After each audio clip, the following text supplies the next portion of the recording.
Picture two investors. One holds a stock that's down 40%. The other is looking at the same stock, fresh, with no history attached. Same company, same numbers, same future. But they will not make the same decision. The person already holding it will very likely wait, hope, average down, tell themselves a story about patience. The person looking at it fresh will just pass. Same asset, two different verdicts. Something is happening in that gap, and it's not about the stock at all. It's about a debt we think we owe to our own past decisions. This isn't a small glitch in judgment. It's one of the most expensive habits of mind a professional can carry. It shows up in portfolios that should have been rebalanced years ago, in failing product lines that get one more budget cycle, in hiring decisions nobody wants to reverse, in relationships, careers, and companies that keep receiving resources not because they earn them, but because so much has already been poured in. The cost isn't just the money still on the table, it's the money, time, and opportunity we keep feeding into something, because we've already fed it before. Researchers have long studied a simple, uncomfortable pattern in how people treat decisions once money, time, or effort has already been spent.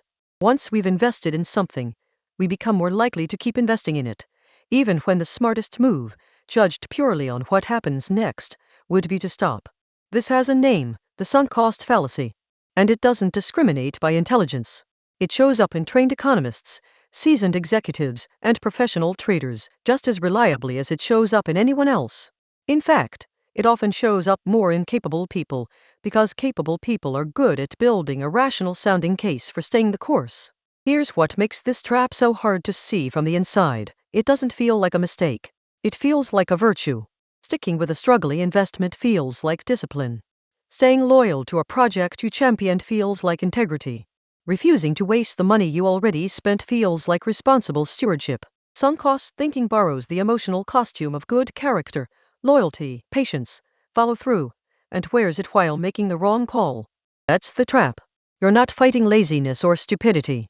You're fighting your own self-image as someone who doesn't quit. And once that identity is in place, the pattern escalates.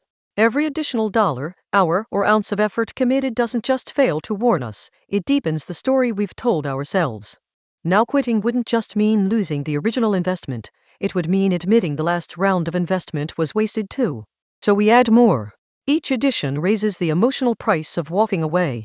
This is how small, reasonable-seeming decisions compound into large, unreasonable positions. The investor doesn't wake up one day and decide to lose a fortune. They make a series of small just a bit more decisions, each one guarded by the last. The way out isn't more willpower. It's a shift in the question being asked. Instead of asking, how do I make back what I've already lost? A question that keeps the past in the driver's seat. The turning point is asking, knowing exactly what I know now, would I choose to start this today, from zero? That single reframe does something powerful. It deletes the sunk cost from the equation entirely. Not because the loss doesn't matter emotionally, it does, but because the money already spent cannot be unspent by any decision you make going forward. It is no longer a variable, it's history.